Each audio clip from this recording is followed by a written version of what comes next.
नमस्कार, आप देख रहे हैं न्यूज़ आई। मैं हूं आपके साथ काजल चौधरी। एक ऐसा शब्द जो आपने अभी कुछ हाल ही में बहुत ज्यादा सुना होगा, वो है वक्फ। लेकिन क्या आप जानते हैं कि ये वक्फ क्या है और ये काम कैसे करता है? और अब जब केंद्र सरकार ने वक्फ संशोधन बिल 2025 पास किया है तो कुछ लोगों की नींदें क्यों उड़ गई हैं। आज हम बात करेंगे सच्चाई वर्सेस भ्रम की, सुधार वर्सेस सियासत की और वक्फ बोर्ड के पुराने नियमों को परछाइयों से निकालकर आज के असलियत तक की। देखिए, वक्फ बोर्ड कोई बहुत भारी भरकम संस्था नहीं है जिसे समझना बेहद मुश्किल हो। सीधी बात कहें, वक्फ यानी किसी मुस्लिम व्यक्ति द्वारा समाज की भलाई के लिए दान दी गई जमीन या फिर प्रॉपर्टी, मस्जिद, कब्रिस्तान, मदरसे या गरीबों की मदद के लिए बनाई गई जमीनें और इन सब का प्रबंधन करने के लिए बना एक बोर्ड जिसको कहते हैं वक्फ बोर्ड। एक ट्रस्ट की तरह समझ लीजिए, लेकिन खास मुस्लिमों के लिए बना है। अब सवाल ये उठता है कि क्या इस वक्फ बोर्ड को समाज से कुछ बहुत बड़ा फायदा मिला है? जवाब थोड़ा कड़वा है। नियंत्रण ज्यादा, पारदर्शिता कम। देश में करीब 6 लाख एकड़ वक्फ जमीन है, लेकिन करोड़ों की प्रॉपर्टी होने के बावजूद इसका सही इस्तेमाल कितना हुआ? भ्रष्टाचार, राजनीतिक लाभ, अवैध कब्जे और गरीब मुसलमान अभी भी वही हैं, यानी कि समस्याओं के बीच। और सबसे दुखद बात यह है कि मुस्लिम महिलाएं, उनका क्या? वो तो मानो इस व्यवस्था में कभी थी ही नहीं, ना आवाज, न हिस्सेदारी, न अधिकार। वक्फ एक्ट 1995 के तहत ये बोर्ड बना था। राज्य सरकारें बोर्ड बनाती थी जिसमें ज्यादातर पुरुष सदस्य होते थे। धार्मिक संस्थानों के लोग म्यूटावली एमएलए या फिर एमपीज।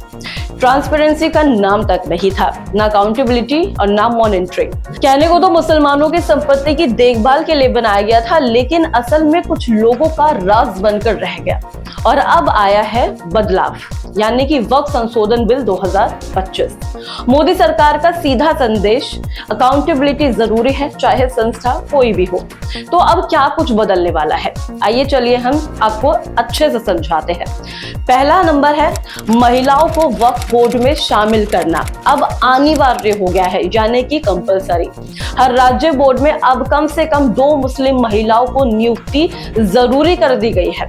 दूसरा बदलाव, संपत्तियों का डिजिटल रिकॉर्ड जरूरी। अब हर वक्फ जमीन या प्रॉपर्टी की जीपीएस मैपिंग और डिजिटल लिस्टिंग होगी। चोरी छिपे हेराफेरी की अब कोई जगह या गुंजाइश नहीं होगी। तीसरे नंबर पर है बोर्ड का जवाबदेही अब तय हो चुकी है। हर साल ऑडिट रिपोर्ट अनिवार्य हो गई। आरटीआई के दायरे में बोर्ड रहेगा और जनता अब सीधा सवाल पूछेगी।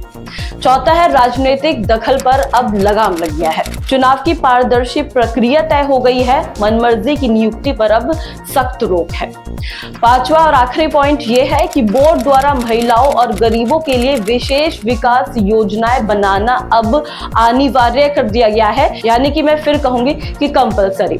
अब सवाल यह है कि अगर बदलाव समाज के हित में है तो विरोध किस बात का हो रहा है? असल में दिक्कत उन्हें है जो अब तक इन प्रॉपर्टीज पर कब्जा जमाए बैठे थे, जिन्होंने कभी मुस्लिम महिलाओं के हिस्सेदारी की बात तक नहीं की, और अब जब उन्हें जवाब देना पड़ेगा तो बौखलाहट तो लाजमी है। कुछ कट्टर सोच वाले लोग इसे धर्म के खिलाफ बताने लगे हैं, लेकिन सवाल यह है कि क्या पारदर्शिता इस्लाम के खिलाफ है?